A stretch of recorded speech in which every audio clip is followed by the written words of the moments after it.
ॐ ह्रीं नमो हरिहन्ताम्। ॐ ह्रीं नमो सिद्धाणम्। ॐ ह्रीं नमो आयर्याणम्।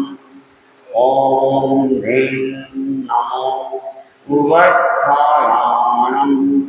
ॐ ह्रीं नमो लोये तत्त्वसाहूनम्।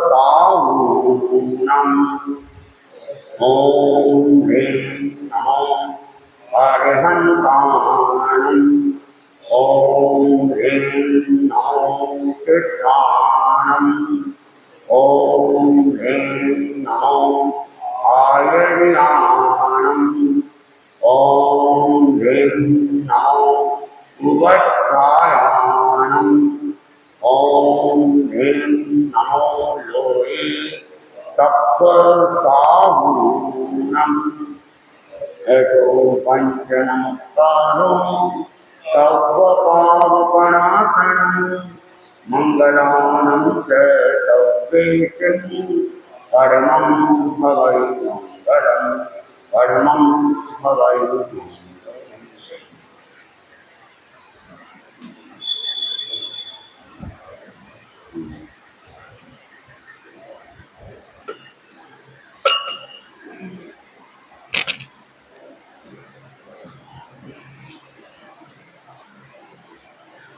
आराध्य के चरणों में कोशिश परम पावन आचार्य प्रवर्त के चरणों में कोशिश मुनि यशवंत कुमार जी स्वामी के चरणों में कोशिश उपस्थित धर्म निकालो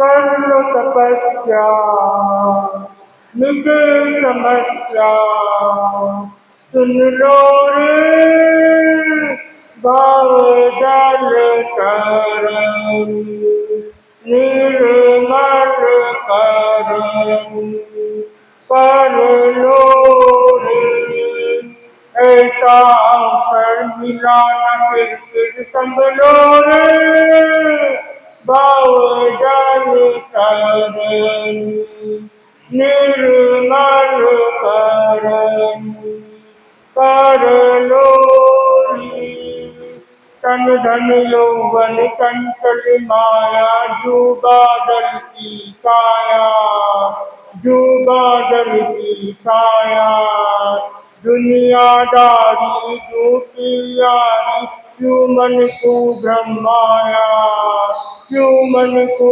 ब्रह्माया मन समझाना धर्म खजाना भर लो रे भाव जल तरम निर्मल करम कर लो रे तप जप कर लो यौवन बीते तो तुम धन्य बनेंगे तो हम धन्य बनेंगे तन की मन की ममता टूट आवागमन मीठेगा आवागमन मीठेगा ध्यान ध्यान कर हे भव सागर कर लो रे भाव जल तरम निर्मल करम कर लो रे सुख दुख अपना अपना ही है मूल बात को समझो हाँ मूल बात को समझो और सब तो निमित्त मात्र है ब्रह्म में ना उलझो ब्रह्म में ना उलझो संजय ज्योति सतगुरु मोती सुन लो रे भाव जल करम निर्मल करम कर लो रे ऐसा अवसर मिला न फिर संभलो रे भाव जल करम निर्मल करम कर लो रे सरल तपस्या मिटे समस्या सुन लो रे, बहुदल तरणी निर्मल करणी कर लो रे, बहुदल तरणी निर्मल करणी कर लो रे। अपने बात कर रही थी कौशल्या, राम, भरत, कैकेयी, दशरथ, सीता। अब इन सबों के बीच में आपस में बातें हो रही है और राम ने तो अपना फैसला सुना दिया कि 14 साल का वनवास था। माँ कौशल्या को जब ये बात पता चलती है कि बेटा 14 साल का वनवास जा रहा हूँ, माँ अंदर से तो दुखी होती है, लेकिन बेटे को कहती है तुमने ये फैसला लेके बहुत अच्छा काम किया। मुझे तुमसे यही आशा थी कि तुम कोई ऐसा काम मत करो जो सूर्यवंश पे कोई आँच आ जाए, इसलिए तुम्हारे फैसले में मैं तुम्हारा साथ दूँ और तुम्हें वन में जाने से नहीं रोकूँ। बेटा राम कहता है माँ ये तो सब तुम्हारे ही गुण है, तुम्हारे ही संस्कार है मेरे में, जो तुमने ही मुझे ये सब दिया। और कैकेयी, भरत और राजा दशरथ वो तीनों बात करते हैं कि मैं राज अभिषेक करवाना नहीं चाहता, भैया के रहते हुए मैं कैसे राज कर सकता, लोग क्या कहेंगे मेरे से, बड़े भैया घर पे बैठे हैं और ये तो राजा बनने के लिए अपने भाई को भी धोखा दे रहा है, भाई को रहते हुए वो खुद ही राजा बन गए, मुझे ऐसी जिंदगी नहीं जीना है। पिताश्री मैं भी तुम्हारे साथ विकसित होना चाहता हूँ। कैसे कहती है कुछ भी हो जाए तुम्हें तो दीक्षा लेने नहीं दूंगी, दशरथ ले रहे उसका भी गम मैं सहन नहीं कर पा रही हूँ, और तुम दोनों दो जने दीक्षा ले लो, मेरा कलेजों का टुकड़ा की दीक्षा ले लो, वो मेरे से सहन नहीं हो। राम कौशल्या के साथ कौन जाता है वहां से, उससे पहले राम सीता से मिलने जाता है। सीता कहती है मैं भी तुम्हारे साथ वन में चलूंगी, तो सीता को कहा जाता है तुम यही रहो और तुम माँ की सेवा करो, माँ अकेली हो जाएगी, पिताश्री की दीक्षा ले लेंगे तो माँ अकेली हो जाएगी, माँ के साथ कौन।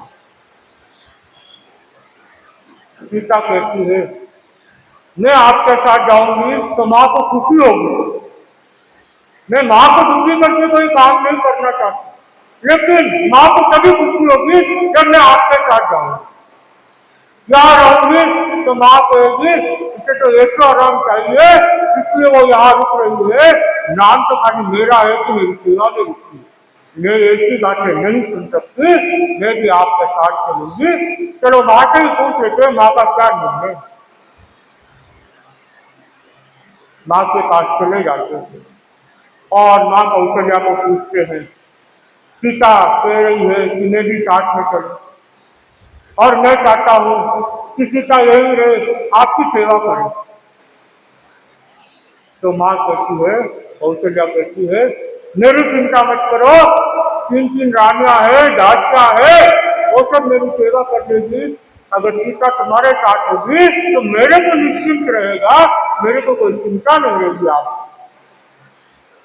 राम सीता को भी आज्ञा दे देता है कि तुम भी तैयार हो जाओ, वो भी जाके साधारण साधु वेश पहन के आ जाती है, सन्यासी के कपड़े पहन के वो भी तैयार हो जाती है, और लक्ष्मण वो भी तैयार हो चुका था सन्यासी के कपड़े पहन के, सब पहुंच जाते हैं दशरथ के पास, दशरथ से आज्ञा लेते हैं अब हमें आशीर्वाद दो कि हम हमारे आगे का रास्ता मंजिल की ओर चल पड़े। तो दशरथ कहता है, मेरी अंतर मन से ये इच्छा नहीं थी कि आपको मैं वनवास दूं। मेरे मन में बिल्कुल भी अभी भी तक भी मेरा मन मान रहा है कि मैं तुमको वनवास दे दूं, लेकिन क्या करूं, मैं मजबूर हूं। एक तरफ दिया हुआ वादा है और दूसरी तरफ तुम्हें राजपाट देने का बात की थी, लेकिन परंपरा चली आई है सूर्यवंश की, प्राण जाए लेकिन वचन नहीं जाए। मेरे वो वचन निभाना बहुत जरूरी है, इसलिए तुम्हें, जैसे तुमने फैसला कर लिया है वनवास जाने का, तुम्हें रोक भी नहीं सकता। भरत और कैकेयी जी कहते हैं राम को, तुम यहीं रुक जाओ, यहाँ रहोगे तो हमें कोई तकलीफ नहीं है। लेकिन भरत कहते वही सामने हुई कि भरत, भैया यहाँ रहेंगे तो मैं राजपाट नहीं संभाल सकता, भैया के रहते रहते मैं यहाँ कैसे बैठ सकती हूँ सिंहासन। राम कहता है, आप उसकी चिंता मत करो, मैं एक क्षण भी रुकने वाला नहीं हूँ, कुछ भी हो जाए मैं तो बस आशीर्वाद लेने आया हूँ, आशीर्वाद लेके मैं यहाँ से प्रस्थान करने वाला। लेकिन भरत कहता है, मेरी मानसिकता भी नहीं है तुम्हें देखने की, लेकिन मैं भी क्या करूँ, माँ के बातों में बंधा हुआ और मैं तुम्हें रोक भी नहीं सकता।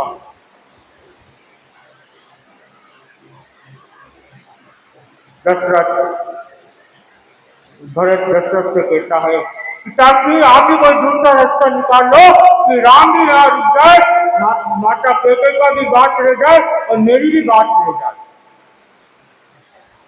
तो राम दशरथ भरत को कहता है, अब मैं कुछ नहीं कर सकता, अब पूरा खेल कैकेयी के हाथ में।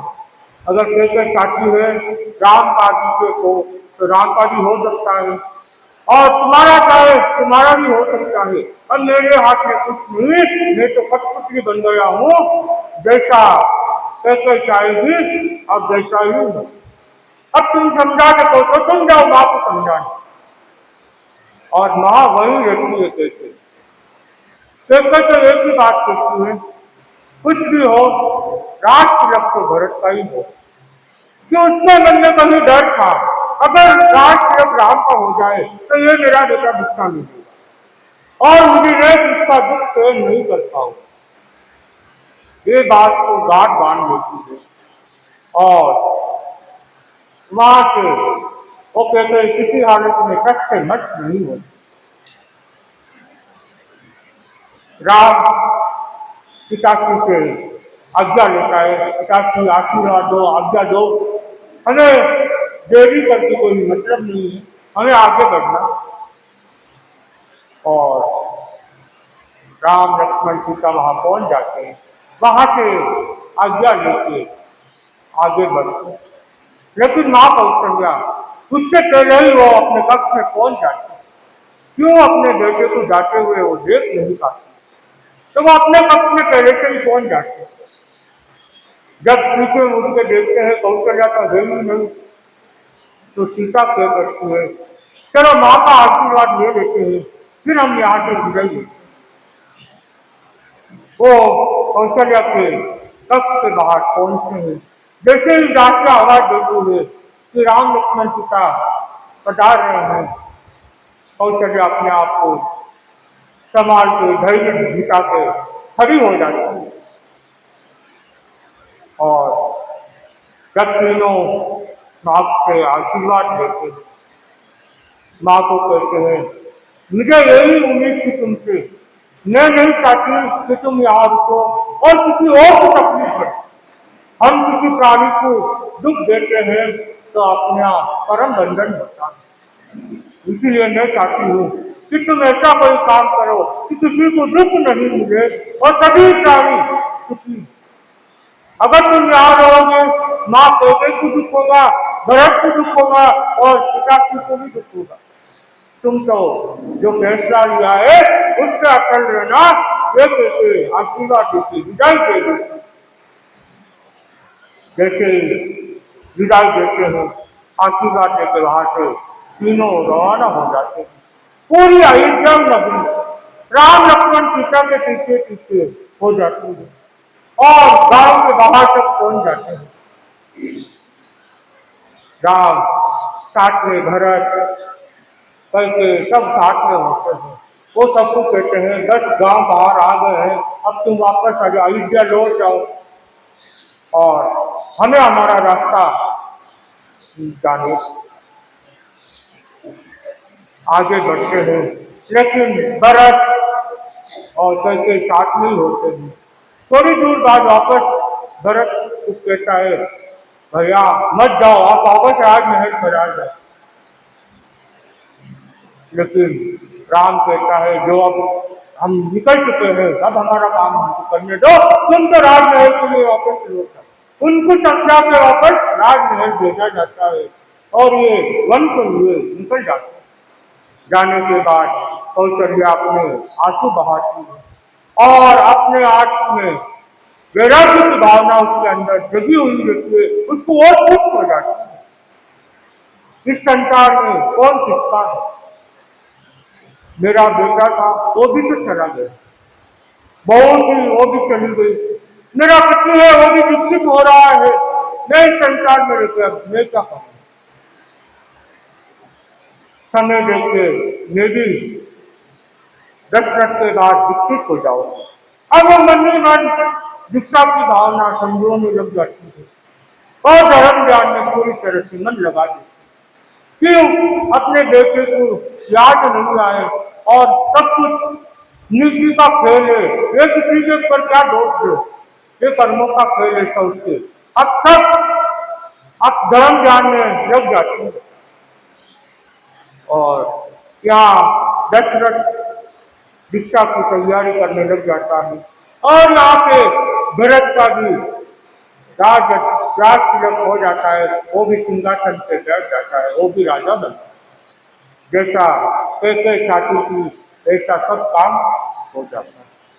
अब कल सुनेंगे आगे कौशल्या कैसे विकसित होती है और आगे उसके साथ क्या क्या होता है। अब हमारी घटना भी चल रही 19 नवंबर की रात थी और दर्शन कुमार जी स्वामी का स्वास्थ्य थोड़ा अनुकूल नहीं था और रात को पता चला दर्शन कुमार जी स्वामी का स्वास्थ्य अनुकूल नहीं है। गुरुदेव ने कृपा करा के मेरे को उनका श्रीमती के रूप में रखा था। मैं दर्शन कुमार जी स्वामी के पास गया, मैंने कहा महाराज यही मैं सो जाता हूँ। तो महाराज आज एक रात की तो बात है, आप ऊपर ही सो जाओ, सब 8-9 संत है और वहां पे आपका मन भी लग जाएगा, कल तो अपने दोनों को ही रहना है।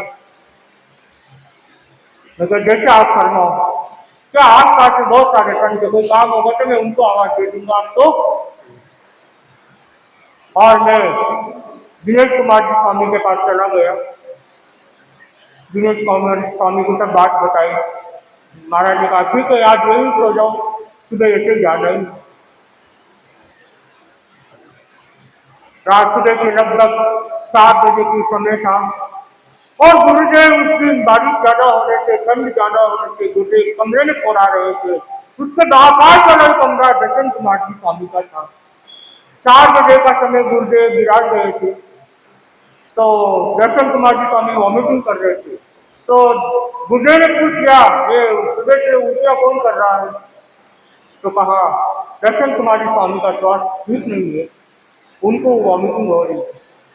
गुरुदेव अपने पद के विराज स्थल पे उनके कमरे तक खड़ा रहे और उनको देखा, उनसे बातचीत की, फिर पूछा मोक्ष मुनि का, आपको तो मोक्ष मुनि को दिया हुआ था, वो कहाँ पे?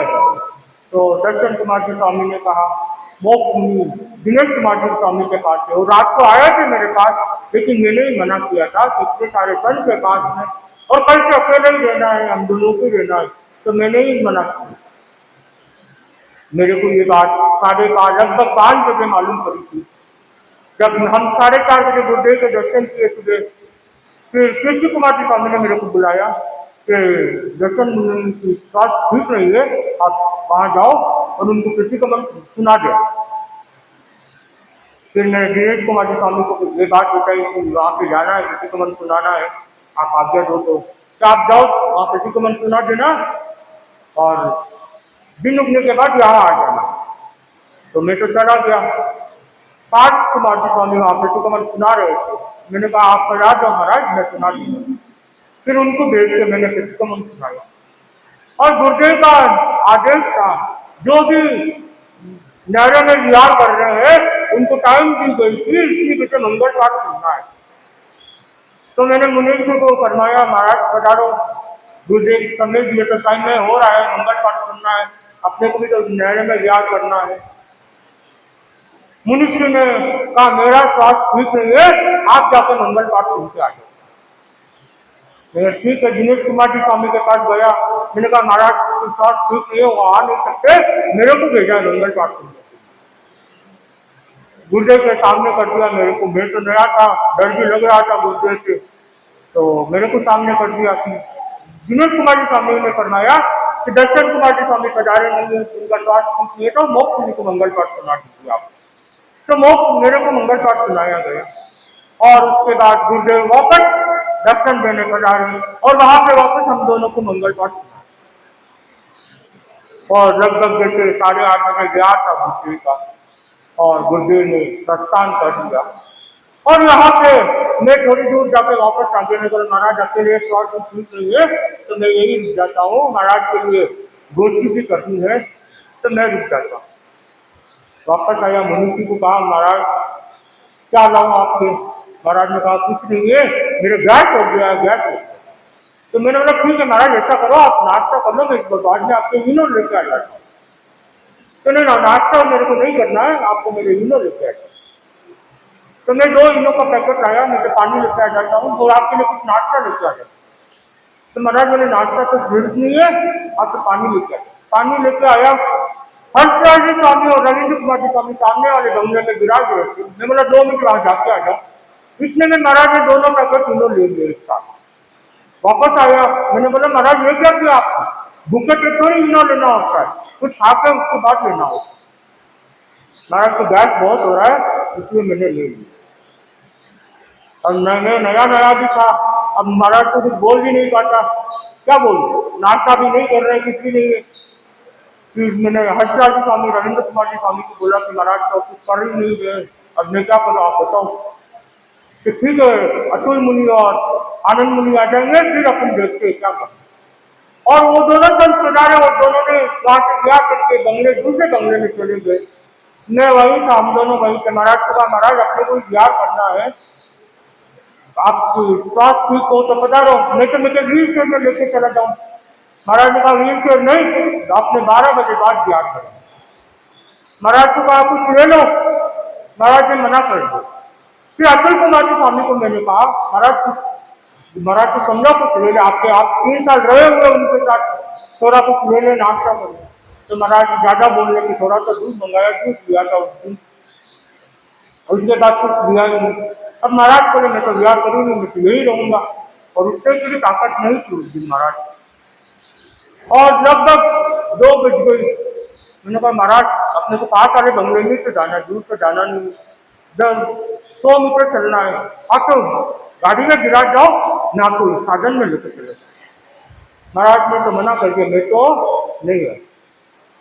फिर मैंने महाराज को कहा महाराज पास में जहाँ पे दर्शन हर्षराज स्वामी विराज है उसके पास में मेरे संसार तक के मामा का ही घर था।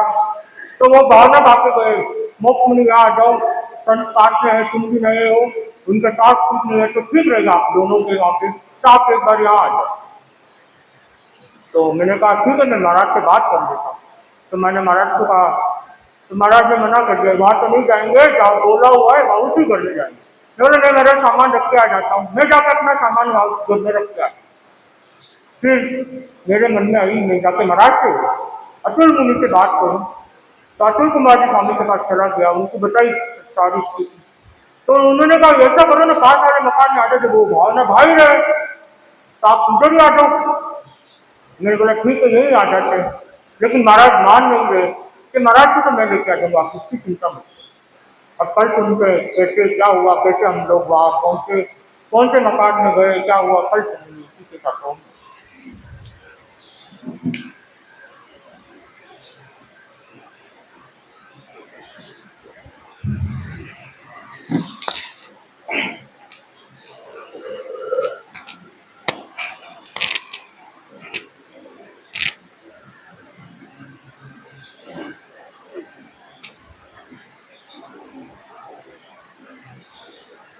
यदीयैते तन्नै मुकुर इव भास्तिरचिद समं भ्रान्ति द्रव्य जयजनिल सन्तोषरहिता जगत्साक्षी मार्ग प्रकटन करो मानुरिवयो महावीर स्वामी नयन पथगामी भवतु मे महावीर स्वामी नयन पथगामी भवतु मे। वितराग पुरुष भगवान महावीर को सबक वंदना। वीतरागता के महान कारक महातपस्वी युग प्रधान आटे को महासमय को सबक वंदना। मुनि मोक्ष कुमार उपस्थित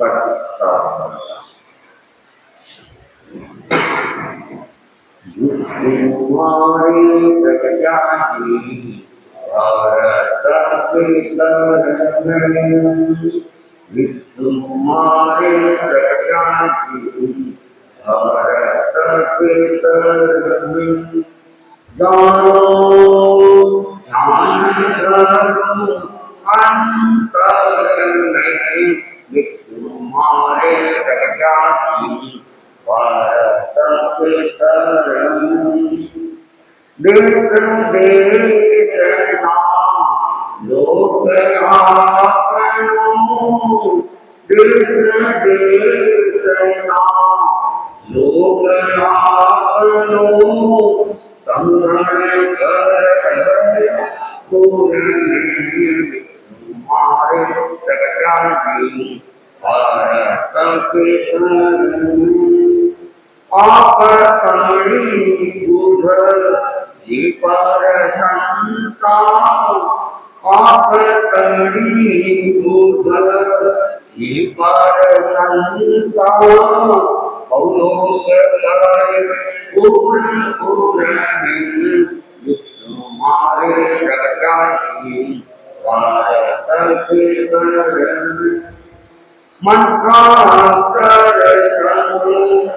नाम तुम्हारो मंत्राक्षर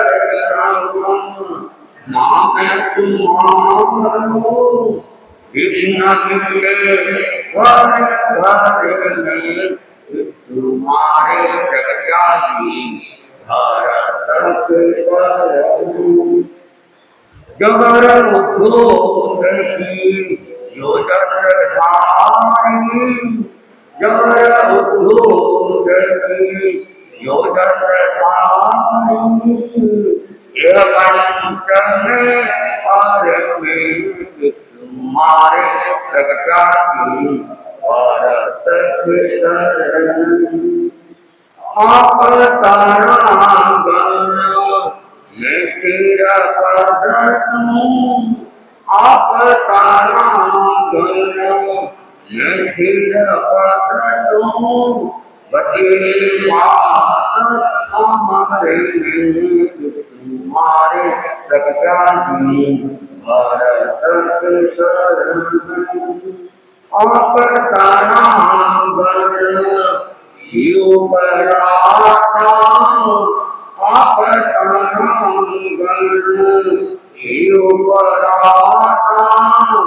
वैभवे दुख भर तुम्हारे प्रजाति भारत संकट काले स्वांगन पायो संकट काले स्वांगन पायो अर्जुना मन कर तुम्हारे प्रजाति भारत के आप आचार्य महाउपकारी आप आचार्य महाउपकारी कल्पवेश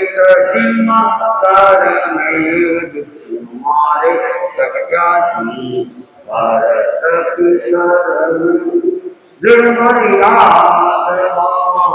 किया प्रयास दृढ़ मर्यादा किया प्रयास सत्यानंद मुनिवर हमारे जगजाति भारत की उगने से गुण ईश्वर साके उगने से गुण ईश्वर साके उनका दास में तुम्हारे जगजाति भारत के शरण विश्वभारी मानवी गायक विश्वभारी मानवी गायक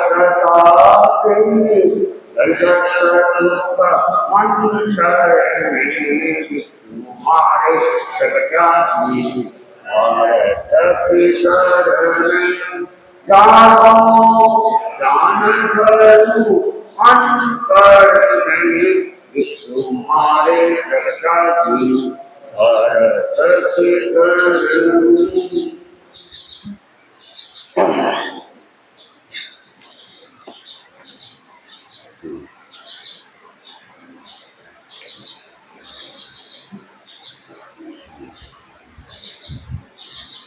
नया धम्म कहो का प्रथम अध्याय और नेक कुमार के अभिनिष्क्रमण की तैयारियां चल रही है और नेक कुमार शिविका के अंदर विराजित हो गया है और उसके बाद उनकी माताएं भाई माता है और अनेक दासियां अपने अपने कार्यों के साथ में शिविका के अंदर आरूढ़ हो गए। उसके बाद में शयनम दस्त महस्य कुमार से प्रिया कोडुम्य पुरुषे श्रद्धावेत्ता एवं वयासु कृपादेव हो देवानुप्रिया सरितयान एकाभरणम गय्य निजोयनम कोडुम्य वर करुणानम सहस्रम सच्चावेही। कुमार मेघ के पिता ने कौटुंबिक पुरुषों को बुलाकर इस प्रकार कहा, देवान प्रिय शीघ्र ही सादृश समान त्वचा वाले समान वय वाले एक जैसे आभरण और वेश कमरबंद धारण किए हुए 1000 सवर तरुण कौटुंबिक पुरुषों को बुलाओ। उसके बाद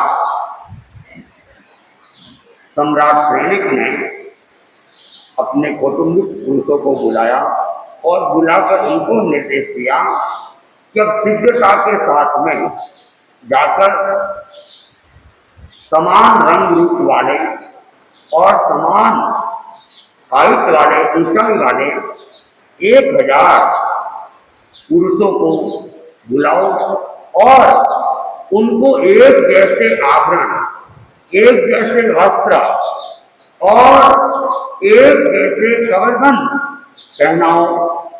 ऐसा निर्देश सम्राट सैनिक अपने कौटुंबिक पुरुषों को देते हैं। शयनम से कौटुंब्य पुरुषा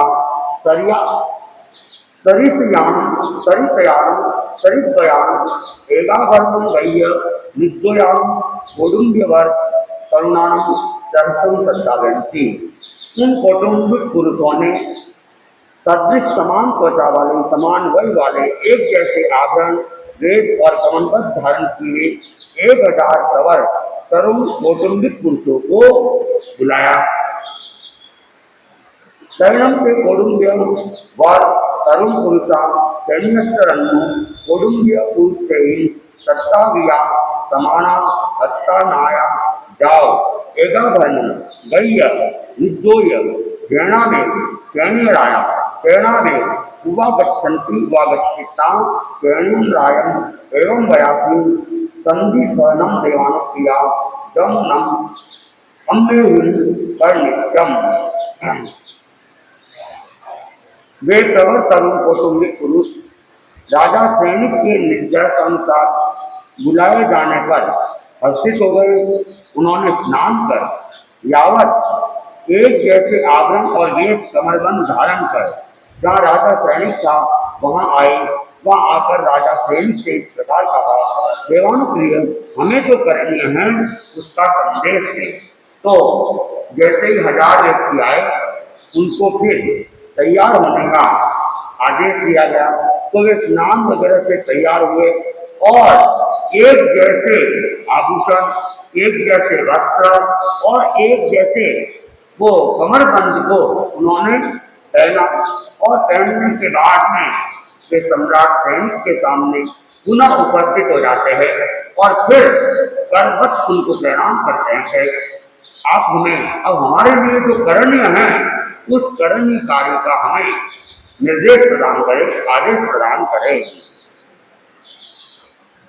शरणम से सेनीराया तम कोडुम व्यवर तरुण सहसम एवं वयापि गच्छ नम तुभ्ये देवानुप्रिया मेहस्य कुमारस्य पुरी सहस्र वायुलियम सियम परिगय। शरणम से कोडुम्य तरुण सहस्र श्रेणीयनराणा एवं उत्तम संतम हस्तम मेहस्य कुमारस्य पुरी सहस्र वाहनियम सियम परिगय। राजा सैनिक ने उन 1000 प्रवर तरुण कौटुंबिक पुरुषों से इस प्रकार कहा, देवानुप्रियो तुम जाओ और 1000 पुरुषों द्वारा वहन की जाने वाली कुमार मेघ की शिविका का वहन करो। राजा सैनिक द्वारा ऐसा कहने पर हर्षित हुए उन 1000 प्रवर तरुण कौटुंबिक पुरुषों ने कुमार मेघ की 1000 पुरुषों द्वारा वहन की जाने वाली शिविका को ग्रहण किया। तो राजा सैनिक फिर उन 1000 व्यक्तियों को जिन्होंने एक जैसे वस्त्रों को, आभूषणों को, कमरबंद को पहना था, उनको निर्देश दिया कि मेघ कुमार के अभिनिष्क्रमण के लिए जो शिविका तैयार की गई है और जिसमें मेघ कुमार अभी उसमें विराजमान है, उस सेविका को, उस जीविका को आपको उठाना है। तो आप लोग जाके अभिनिष्क्रमण के लिए उस जीविका को उठाओ। तो जितने भी पुरुष थे बड़े हर्षित हो गए, प्रसन्नचित हो गए कि हमें ऐसा सुंदर सौभाग्य प्राप्त हो रहा है कि कुमार में दीक्षा के लिए जा रहे हैं और उनकी जो जीविका है वो उठाने का राजा ने हमें सौभाग्य प्रदान किया है। तो वे प्रसन्नचित होकर वे कहाँ जाते हैं, जीविका के पास में जाते हैं और जीविका को वे उठा लेते हैं। शरणम तस्मेहस्य कुमारस्य पुरुष सहस्र वाहनियम सियम दूरधस्य समानस्य इन्हें अत्यंत मंगलया तत्पदयाय पूर्वो आहानुपूज्य संपत्तिया कम जहा सोवत्य श्रीवत्स नंद्यावत्स वर्तमान पद्मासन कलश मत्स्य दप्पनया जाओ बहुवे अत्या कामक्रिया भोगक्रिया लाभक्रिया सिद्धिया पारोडिया कारवाइया संख्या चक्रिया मंगलिया मुमंगलिया वर्तमाना पुष्मान्या खंडीय गणा ताइन इक्वाइन कंताइन इयाइन मनुन्नाइन मनामाइन मनाभिरामाइन योग मणिजाइन वक्पुहिन जय विजय मंगल एहिन अनवर्यम अभिनंदिता अभिक्षुणाय एवं वयाति। जय जय नंदा जय जय भट्टा जय जय नंदा भट्टंती अधियम दिनाई इंद्रियाई जियम च पाड़ही समन धम्मम जीव विद्योय वसाई तम देवम सिद्धिमत्ते नियनाहि राग दोष मल्ले तवे प्रिय हरिया अत्त कच्छो मत्ताहिय अत्त कम्म सत्सु दानेन उत्तमेन सुखेन अपमत्तो पावय इति मन्त्रं केवलं नाम दर्शयन् मोक्षं परमं पयं शासयन् अयनं हंता परिसरतन्नं अभियो परिसहो वसत्गानं गम्भीर से अविक्रम बहुसूत्री कर्तु गुणों गुणों मंगल जय सतम बहुत जंती हजार पुरुषों द्वारा वहन की जाने वाली शिविका पर आरूढ़ हुए कुमार मेघ के आगे आगे सबसे पहले ये 8 मंगल कलश प्रस्थान कर रहे थे, जैसे सौवस्थित श्रीवत्स नंद्यावर वर्धमान भद्रासन कलश मत्स्य और दर्पण। फिर लंबे जुलूस के बाद यावत बहुत धनार्थी कामार्थी भोगार्थी लाभार्थी किलगी से कापाले कर के रूप अथवा सेवा में व्यापृत शंखवादक चक्रधारी किसान मंगल पाठक विशिष्ट प्रकार का नृत्य करने वाले घोषणा करने वाले और शास्त्रगान इस कांत प्रिय मनुष्य मनोहर मनोजी राम और हृदय का स्पर्श